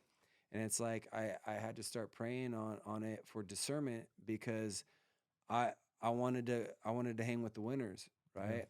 And it was interesting. I went to church and I started hanging out with all the old people. I started hanging out with all the elders of the church. Mhm. And someone asked me, Why are you doing that?" And I was like, "Because they got houses, they got cars, they're happy, they're married, they have Yeah. grandchildren, because they had something I wanted." Mhm. Right? And so that was in my first, young stages of recovery that I did. And they literally nursed me back to health. They loved me back into society. When I first got to church, I hated people. Mhm. I was so broken from just how people looked at me when I was homeless, that I hated middle class, I hated upper class, and I hated lower class, Mhm. right? But they loved me back into health, man. They taught me that I could trust people again. And yeah, so back to the show me your friends, I'll show you your future. Uh, Once I had done that, I had to understand that I also needed like-minded people Yeah. in my life. I needed people that understood me, that were walking the walk I was walking, Right. right? Not just a group of people that didn't understand me, but I had to, again, stop and pray for, discernment and direction. Mhm. And, that's where we dove in deep with the church and recovery. And I just started being a part of something bigger than myself, Yeah. being of service. I didn't grow up in like the faith-based recovery network. Your guys's um program was like the first faith-based network I had been involved in. Yeah. But I feel like all roads lead to Christ, Yeah. in my opinion. And you know, these programs, AA, NA, like they lead you to a higher power, and like through seeking a higher power, and like the more time in prayer and meditation and like seeking out God, the more I was led to Christ. Right. And I think that he's the true way, and the more that I've dove into that relationship and cultivated that relationship, and like put my faith and time and energy into that, like the more has been open to me, and like the better my life has gotten, Right. Yeah. and that's what I tend to do, is like follow the right like feelings. If I read something, try to take what I can from it, and if it doesn't feel right, I try to have discernment there, and like the Mhm. more I seek Christ, like the more I feel that truth and knowledge, and the more I try to live by his teachings, the better my life gets. Yeah. And I think that there's something real about that. What do you think it is about Christ and like, about like a faith-based recovery program that is vitally important, and that is a difference? So I mean, to each his own. Yeah. You know, I'm not here to say what path people should take, and what to do. But I can only say from my own experience, strength, and hope that when I uh, started living for God and Christ, that's when I truly found a bigger purpose, a bigger meaning in my life for me to serve, right? Yeah. And it was like, so I was doing NA, I was doing AA, right? And but I looked at it and I was like, I saw a cap on it, right? I was like, you know, I can serve others and be of service, right? But I can only go so far with this.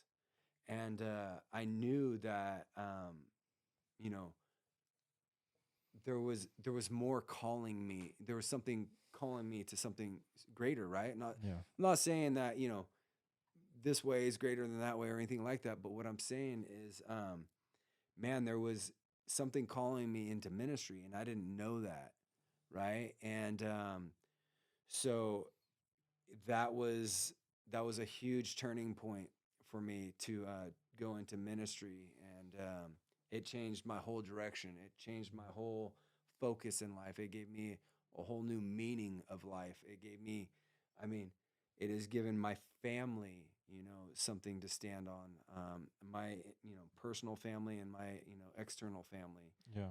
Um, and so it's changed everything in my life.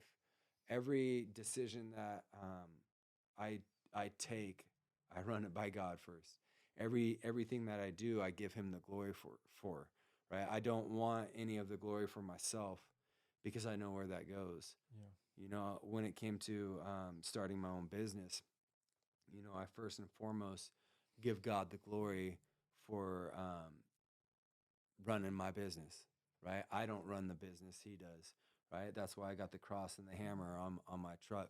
It's a cross and or a shovel and a pickaxe, a hammer, and it's in the shape of a cross, and that signifies God, and because I want to put Him first and foremost in my life and everything that I do. Yeah. And so for me, it was just something bigger, something greater, serving others to a different level. Yeah. It was like not only serving the person, but it was serving their soul, Yeah. right? And there was something behind that that, I can't even explain. I mean, something out of this world. Yeah. And when you study Jesus and like his story and the way that he served people and like went after, the lost, you know, and the sick and healed the sick and cared for all the downtrodden, and ate with the tax collectors and all those guys. Like we are those people, Exactly. and we relate with those people in recovery. So he, is like the ultimate like role model for how to be period, but like how to be in recovery and like to treat people with compassion and forgiveness Right.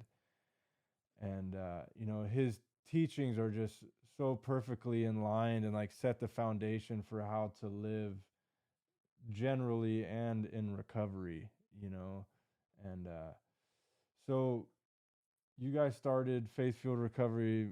What year was that? Oh gosh, I think 2000. Wait, Uh, wait, no. Sorry, 2020. Yeah, nice. sorry, I didn't finish. 2020, during the pandemic, and we weren't trying to. Yeah, Uh, you were called to. yeah, man, and we didn't even know. Yeah, Like we didn't even know. And the whole time, being in the ministry, being in the faith-based recovery, yeah, we didn't know what we were stepping into. When yeah, I said yes to that pastor about the 12-step Bible study, I didn't know what I was signing up for, right? But I said yes and amen, right? And because I've maintained that posture of attitude, yeah, it's progressed, right? And because uh, so the pandemic yeah, happened. The church we were in, the program we were in, was shutting down.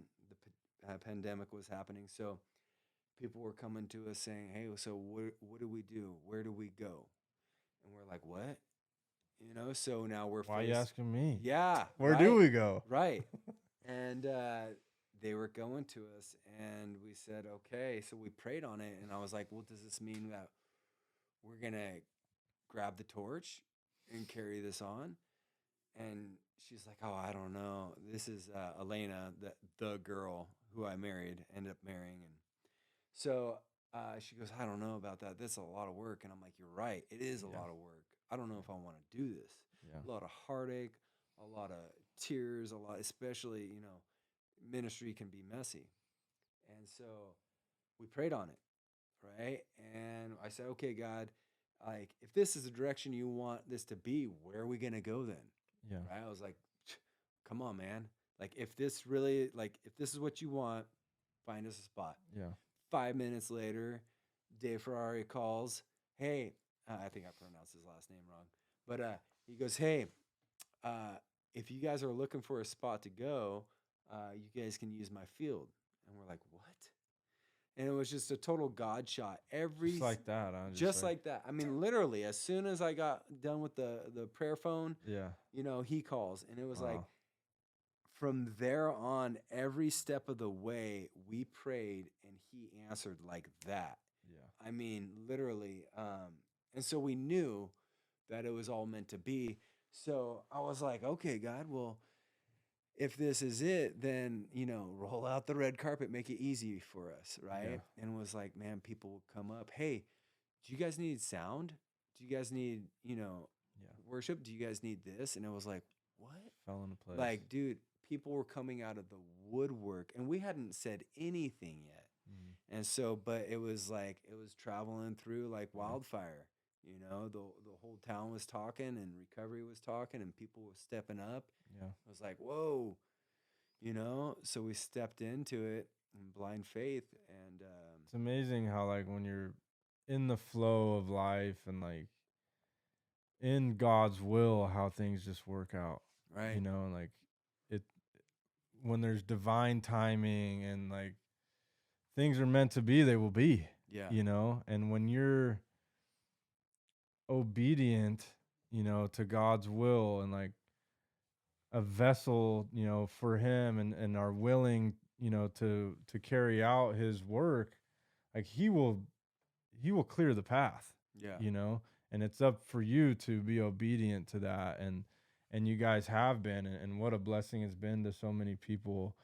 I mean, I've you part of my marriage, like, your guys' program, like, Hannah got into your program, and has stayed sober, and all things led us together through divine timing, and And what's funny about that, real quick, is man, so Hannah would come in. So periodically, these young single moms would come in, pretty. They come in, and I'm like, I go and I jam them up, and I jam my wife up, and I go sit next to them. yeah, Go get with them. And I tell them, go sit next to my wife. And we would sit right in between them like that, and protect them, right? Yeah. Mother hen them, because that's what, I mean, so many times what takes us out? The opposite sex. yeah, And I've been through it thousands of times before, and I already knew.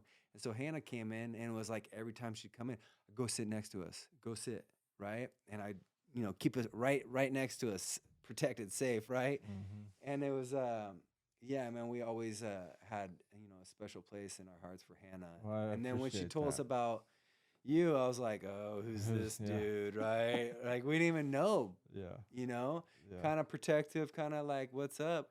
And man, it was a total God shot, man. I mean, I couldn't have prayed for a better dude in her life, Thank you. And I mean, not only that, like, you've, been a huge asset to our program, and building onto that with the homeless outreach, and Yeah. the hygiene kits, and just doing this and so much more. Yeah. I mean, truly, like, Yeah. we love you guys. You're Yeah. you're the next step in line, dude, in the Yeah. community, and you're stepping right into it, filling those shoes. Yeah, I know. I'm grateful. It's all in God's plan and in God's right. purpose. Like, brought us together perfectly in the right time, and we're here together, in this community, and building something real. And I think I think our future is bright, and like we have the opportunity to help a lot of people and have a great time doing it. We're so incredibly blessed, you know, and that's just it. Like my cup is running over, Mm. and I just want to like pour it into the community and give away what is so freely given to me, right? And just share that compassion with other people, and it helps me to be a better person, Yes.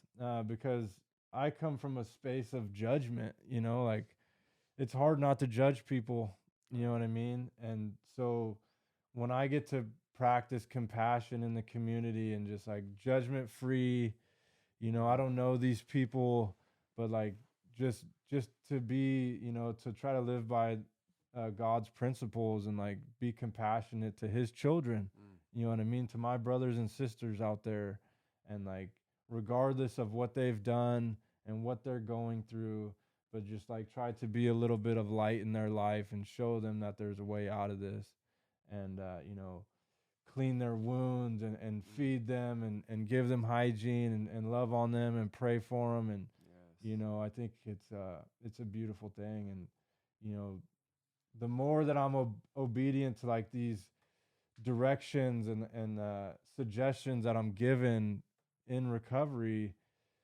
like the better my life gets and the more blessed I become. Where do you see faith fueled recovery going in the future, and like what direction do you feel like it's headed, and like where you have goals for it, like where do you see this thing going? Um, so I don't know. I Yeah. never even thought it would go where it is. Yeah. I had no idea, and I try not to because, like I said, when I put my own 2 cents in, things kind of I know where things go. So what I try to do is I try to keep an open mind, Yeah. and where my heart would be at is, I mean, I would love to one day open, some recovery homes. I mean, that would that would be our next step. Yeah. I would love that. It's just okay, God, show up with the funding, show up with, if someone came up and said here, I'd say yes and amen. This is what we're supposed to do, Yeah. right? I wouldn't hesitate. I would know, okay, God, this is the next step, Yeah. to building lives, to restoring lives. So yeah, I would definitely say, you know, that would be on the next agenda that Yeah. I wouldn't hold back. Well, let's freaking manifest that, dude. Amen. i'm Amen. i'm That's into right, that dude. too. You guys hear that out there? We need the community to come together and let's make this happen in Yeah. Jesus' name, man. There's people dying out there. Yeah, it's ugly out there, man. But I do have some ideas, and that I'd like to sit down with you and maybe we can uh, put something together, Yeah. and that's where, like, having like-minded people like yourself, I mean, you really have benefited myself and the program, and just sharing thoughts and ideas, and that's just it. Is anytime someone comes up, and says, "Hey, what do you think about doing this?" And I'm like, "Let's run it. Let's run it." Yeah. You got to back me on this. You got to encourage me, right? Because it's as you guys know, it's hard to do things on your own. Yeah. But when you have standing back to back with somebody, Community. Yeah. right? Like Yeah. a triple braided cord is not easily separated, and the more people you have backing you, the easier it is Yeah. to move forward. So I agree. yeah, you know, uh, Yeah. I think maybe doing I don't know. We were talking about doing the another meeting and another program. Um, someone just brought something up about that again today. So you know, Nice. but Well, I'm excited, to see where this thing goes, and I'm excited to be a part of it and be tied in with you guys. And I love you, and I love your family and your babies and everything that you stand for and everything that you've built here. And I'm excited for the future, bro. right on, And right on. I look forward to doing this again. That's it, man. Hey, you mind if I pray us out here? Yes, please.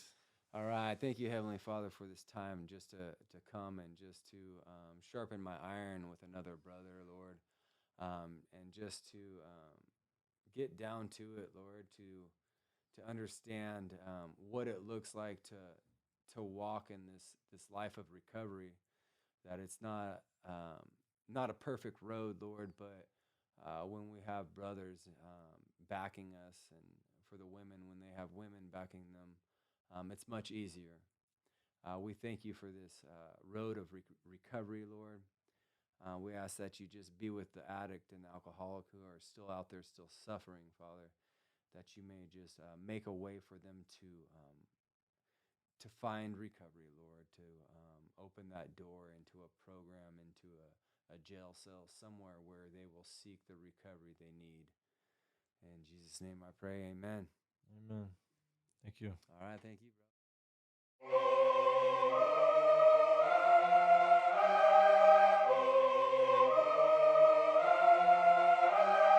Victorious we became, but never forgot where we came from. Life or death, not a game. We came to change the lane. Recovery addicts, that's the name. Give yourself a break, just one day at a time. You were born to shine, so live and let love be forever. My sister, my brother, don't give in. Please remember, the lie is dead. We do recover. Welcome home.